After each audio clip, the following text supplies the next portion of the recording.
성도 여러분, 이제 우리는 잠언집 4에 도달했습니다. 오늘 잠언 25장부터 마지막 31장까지는 잠언집 4에 해당이 되어집니다.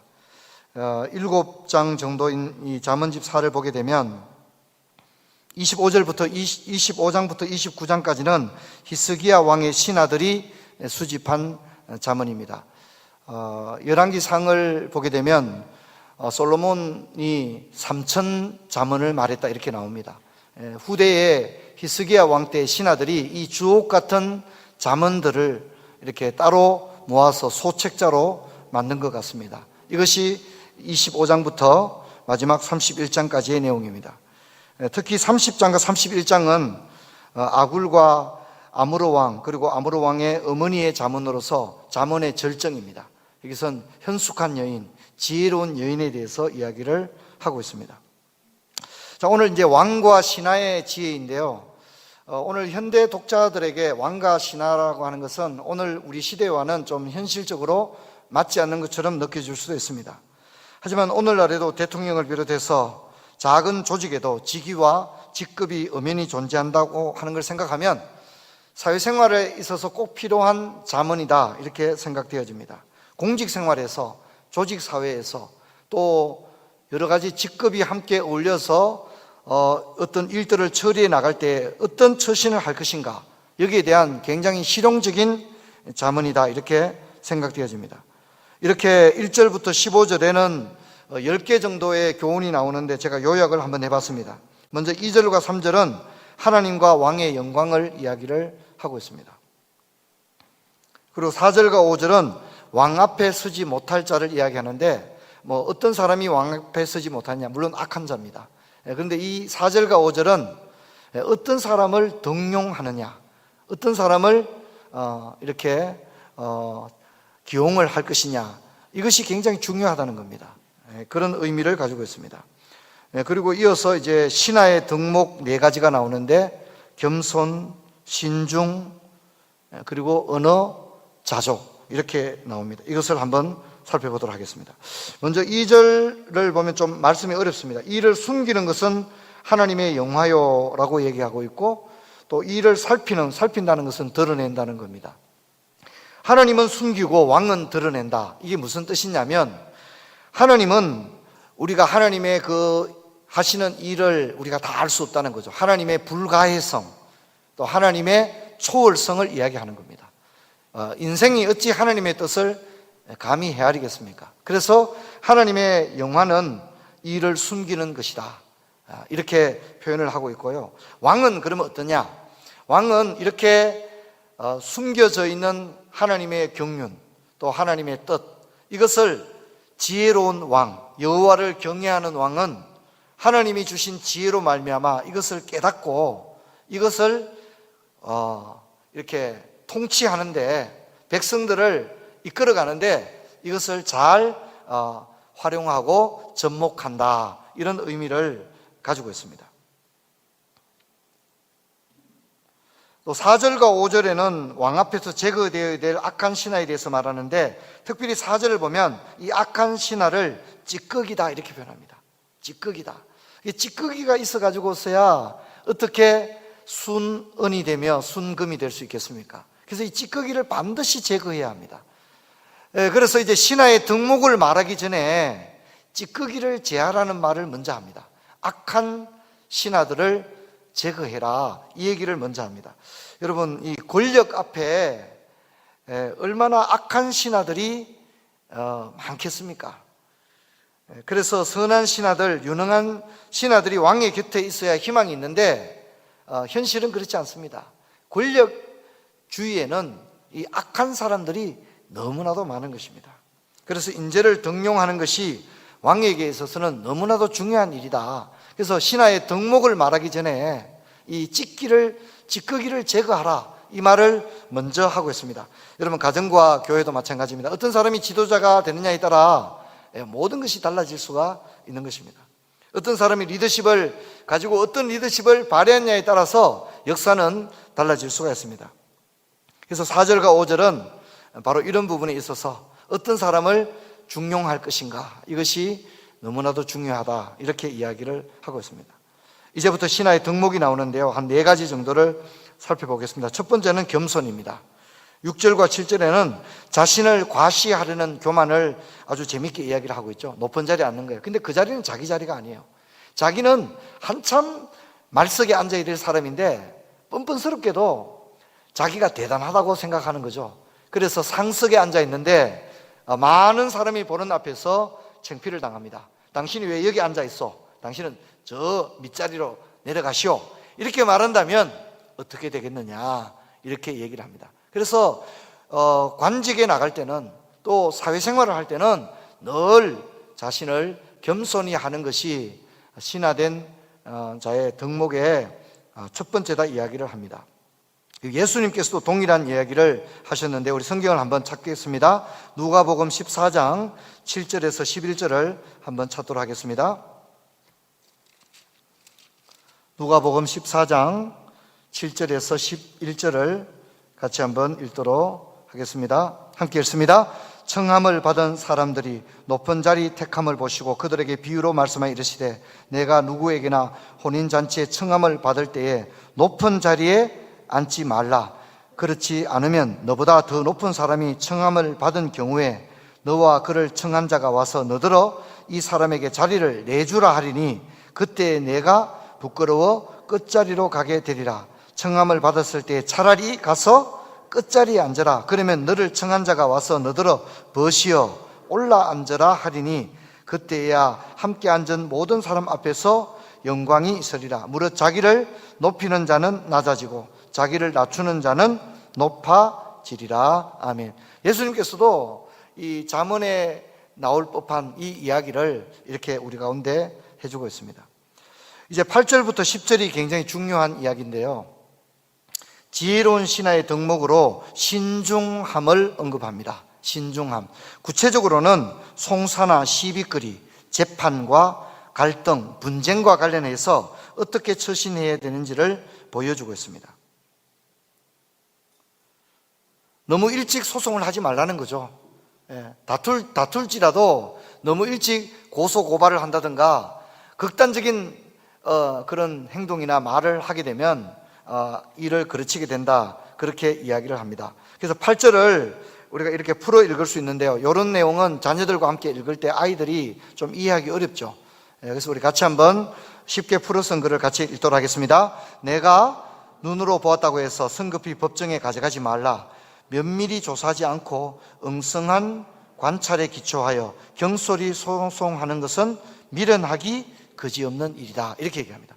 어떤 뭘 봤습니다, 뭘 들었습니다. 그렇다고 해서 다 아는 건 아니라는 거죠. 그게 전부는 아닐 수가 있다는 거죠. 너무 성급하게 소송을 건다든가 어떤 공적으로 어떤 제스처를 취하는 것은 굉장히 위험하다는 것입니다. 또 9절과 10절은 남의 비밀을 누설하지 말 것을 이야기하고 이해 당사자와 허심탄회하게 대화할 것을 교훈하고 있습니다. 여러분, 성경은요, 소송하는 것보다 화해하는 것이 훨씬 더 지혜롭다고 얘기합니다. 사람들 중에는 주위에서 막 부추기는 거예요. 야, 끝까지 가라, 대법원까지 가라, 막 그렇게 얘기하는데 여러분, 성경에는 그렇게 나와 있지 않습니다. 성경은 할 수 있거든 모든 사람과 더불어 어떻게 해요? 화목하라, 그렇게 이야기를 하고, 또한 세상의 법정에 갈 것 같으면 차라리 손해를 보는 게 더 낫다, 이렇게 이야기를 하고 있습니다. 그러므로 내가 설령 옳다고 할지라도 화목하는 것이 더 현명한 처사라고 잠언은 우리에게 가르치고 있다는 것입니다. 그래서 주위에 사람들이 그렇게 이야기하더라도 우리는 잠언의 정신을 따라, 성경의 가르침을 따라 나는 화평하기를 원한다, 이런 자기 중심이 아주 분명히 있어야 하는 것입니다. 여러분, 우리가 아이들도 학교 생활의 가운데 갈등을 겪을 수 있습니다. 그럴 때 여러분 어떻게 해야 됩니까? 여러분, 화목하도록 자녀를 잘 가르치는 것이 중요합니다. 그리고 집안에 갈등이 있습니다. 근데 자녀들이 그걸 봅니다. 엄마 아빠가 어떻게 하는지. 엄마 아빠가 막 그냥 끝장을 보는 거예요. 그러면 아이들이 그걸 다 보고 배우는 겁니다. 여러분, 우리는 화목한 사람이 되기를 주의 이름으로 축원합니다. 그것이 훨씬 더 현명한 것이라고 잠언이 가르치고 있는 것입니다. 자, 이제 11절부터 15절은 지혜로운 신하의 덕목 가운데 언어 생활에 대해서 이야기를 길게 하고 있는데 제가 좀 요약을 해봤습니다. 첫 번째는 알맞은 말을 해야 된다고 얘기합니다. 경우에 합당한 말은 아로새긴 언쟁반의 금사간이라 꼭 필요한 말을 해야 된다는 거죠. 두 번째는 이렇게 말도 잘 해야 되지만 듣는 것도 잘 해야 된다는 겁니다. 경청하라는 겁니다. 물론 이제 듣기 좋은 말은 얼마나 듣기 좋습니까? 그런데 자신을 책망하는 말을 경청한다는 것은 굉장히 어려운 거거든요. 그렇죠? 듣기 싫은 말을 참 듣는다는 건 참 어렵지 않습니까? 그런데 그렇게 하라고 이야기를 합니다. 슬기로운 자의 책망은 청종하는 기의 금고리와 정금장식이다. 그렇게 이야기합니다. 기꺼이 들을 수 있는 사람은 여러분 지혜로운 사람입니다. 자, 그리고 이제 제가 세 번째가 시원한 일처리다. 이렇게 제가 요약을 했는데 성경에 뭐라고 나와 있습니까? 13절에 충성된 사자는 그를 보낸 이에게 마치 추수하는 날의 얼음 냉수 같아서 능히 그 주인의 마음을 시원하게 하느니라. 이렇게 얘기하고 있습니다. 일 처리를 시원시원하게 한다는 거죠. 그래서 보고도 아주 잘하고 맡긴 것보다 생각보다 훨씬 더 좋은 결과를 가져오는 거죠. 이것이 지혜로운 신하의 처신의 모습입니다. 자, 그 다음에는 이제 신뢰할 것을, 신뢰를 이야기합니다. 은행의 일치를 이야기하고 있죠. 14절에 보면 선물한다고 거짓 자랑하는 자는 비 없는 구름과 바람 같으니라. 그렇게 얘기합니다. 약속을 냈으면 반드시 지켜야 되고 하느님 앞에 서원했으면 서원을 반드시 이행을 해야 되는 것입니다. 그런데 이제 한 번은 뭐 이렇게 잊을 수도 있고 그럴 수 있겠지만 계속 이것이 반복되어지면 신용을 잃게 되는 것입니다. 여러분, 우리가 하나님에게도 사람에게도 이 크레딧, 신용이 얼마나 중요합니까? 슬기로운 지혜로운 신하의 덕목 가운데가 바로 신뢰입니다. 이제 마지막이 참 굉장히 어려운 거죠. 난이도 거의 A에 해당이 되는 것입니다. 부드러운 설득입니다. 부드러운 설득인데 고함을 치고 위협을 가하는 것이 이기는 게 아닙니다. 오히려 부드러운 혀는 뼈를 꺾는다. 또 오래 참으면 관원도 설득할 수 있다. 이렇게 이야기를 하고 있습니다. 근데 여러분, 이런 신하를 둔 왕은 얼마나 행복할까요? 그가 어떤 나라에 어려운 일이 생겨도 이 충성스럽고 지혜로운 신하가 이 일을 너무 잘하는 겁니다. 그러면 태평성대를 누리게 되어지는 거죠. 그의 언어는, 지혜는 언어를 통해서 흘러 넘쳐서 모든 듣는 사람에게 행복을 가져다 줍니다. 그래서 그 사람이 곁에 있는 것만으로도 위안이 되고 그가 하는 말을 들으면 더 행복한 거예요. 이 지금 이야기한 것처럼 이런 언어를 사용을 하는 겁니다. 저와 여러분도 가정에서나 교회에서나 직장에서 이런 슬기로운 신하와 같은 덕목을 지니게 되기를 주의 이름으로 축원합니다. 여러분, 성경을 같이 한번 볼 텐데요. 이사야 50장 4절 우리 같이 한번 읽겠습니다. 주 여호와께서 학자의 혀를 내게 주사 나로 공고한 자를 말로 어떻게 도와줄 줄을 알게 하시고 아침마다 깨우치시되 나의 귀를 깨우치사 학자들 같이 알아듣게 하시도다. 이렇게 말하고 있습니다.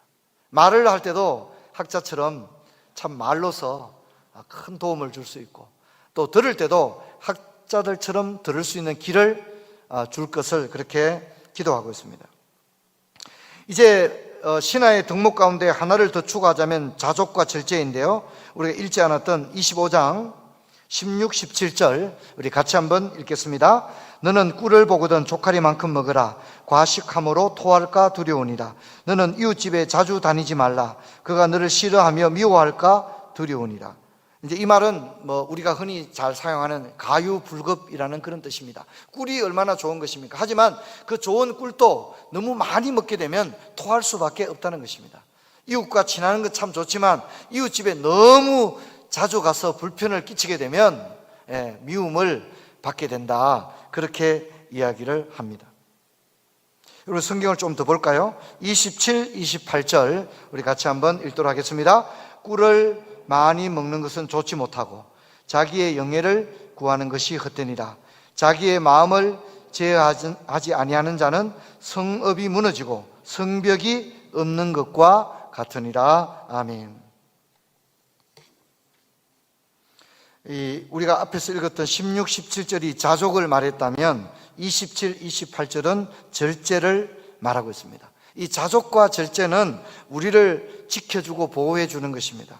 만일 이 장치가 망가지게 되면 인생도 망가지게 됩니다. 여러분, 우리는 매일 뉴스를 통해서 이 장치가 작동되지 않는 사람들의 이야기를 뉴스를 통해서 언제나 듣습니다. 자족과 절제를 잃어버린 사람들, 이 기능이 작동되지 않는 사람들의 이야기가 매일 뉴스에 나오는 것입니다. 높은 관직을 가진 사람들이 자식 욕심이 끝이 없는 거예요. 그래서 요즘 아빠 찬스, 엄마 찬스 얘기가 나오잖아요. 근데 저는 역으로 그런 생각을 해봐요. 그럼 이 사람들이 조금만 자족했다면, 조금만 자족하고 절제할 수 있었다면 더 국민들의 사랑받는 지도자들이 될 수 있었을 텐데, 욕심이 끝이 없는 거죠. 좀 멈출 줄을 모르는 거예요. 자기가 가진 그 권력의 힘을 막 다 사용해버리는 거죠. 그렇지 않았다면 정말 이 사람들이 국민들의 사랑을 받지 않았을까요? 제가 이제 항수관 박사님 좀 돌아가신 지 오래되셨잖아요. 그렇죠? 그런데 이제 그 얘기를 돌아가신 급성폐혈증으로 돌아가셨는데 얘기를 들어보면 이분이 연세대학교 또 교수도 있고 이랬기 때문에 병원에 가서 이제 위급 상황이기 때문에 좀 일찍 조처를 받을 수 있었는데 이분이 그 가족들과 그분이 그렇게 하지 않았다고 합니다. 순서대로 순서를 지켜서 치료를 받겠다고 그렇게 했다고 합니다. 자기보다 더 급한 응급 환자들이 있기 때문에 자기가 새치기 해서 유명 인사니까 새치기를 해서 다른 사람 막 응급 환자 제껴놓고 이렇게 조처를 받기를 원하지 않았다는 거죠. 그렇게 하지 않았고 안타깝게도 치료할 수 있는 그 타이밍을 놓쳐서 급기야 죽게 되었다, 이런 얘기를 제가 많이 전해 들었습니다. 여러분, 우리 사회를 보게 되면 이 권위에 대해서 굉장히 부정적이거든요. 권력과 힘을 가진 사람들이 무한정으로 사용하거든요. 그렇죠? 예. 권력과 힘을 무한정으로 사용합니다. 절제와 자족함이 없는 겁니다. 그러니까 탈이 나는 거예요. 탈이 나는 겁니다. 그리고 국민들이 신뢰했고 믿었던 정치 지도자들에게서 섭섭함을 느끼게 되어지는 겁니다. 여러분, 우리도 마찬가지입니다. 여러분, 저와 여러분도 자족하고 절제할 수 있기를 주의 이름으로 축원합니다. 이 자족과 절제를 제가 좀 구체적으로 좀 나눠봤는데요. 이 자족은 첫째는 재물입니다. 우리가 돈에 관해서 자족할 수가 있어야 됩니다. 만일 이 돈에 관해서 만족할 수 없다면 여러분 절대 행복은 없습니다. 그렇죠? 돈에 대해서 자족하지 못하는 사람에게 행복이란 절대 있을 수 없죠. 이런 사람에게 있어서 신앙생활도 올바르가 감사가 나오지 않으니까요. 그렇죠? 감사가 나오지 않으니까 자족이 필요합니다. 있는 바를 족한 줄로 여길 수 있는 그런 마음이 필요하겠습니다. 명예와 직분도 마찬가지입니다. 교회에서 꼭 장로가 되고 권사가 되고 그거 너무 추구할 필요가 없습니다. 얼마든지 서리집사로 평생을 서리집사로 있어도 존경을 받고 하느님 나라에 가서 큰 상급이 있을 줄로 믿습니다. 할렐루야. 그런데 이 직급에 대한 욕심, 직분에 대한 욕심은 가졌는데 일은 안 하는 거예요. 헌신하지 않는 거예요. 그러면 그건 어울리지 않는 것입니다. 어울리지 않는 것입니다. 전혀 어울리지 않는 것입니다. 그리고 절제에 가장 중요한 것은 말입니다. 말은 더디해야 되고 말은 꼭 합당한 말만을 해야 되고요. 우리가 절제해야 될 분야는 의식주에도 있습니다. 먹는 것도 절제해야죠. 그렇죠? 또 입는 것도 마찬가지입니다. 옷과 이런 신발, 가방 이런 것들도 이 자족하지 못하면요 어떻습니까? 끝도 없는 거예요. 그래서 만족이 없는 거죠. 그죠?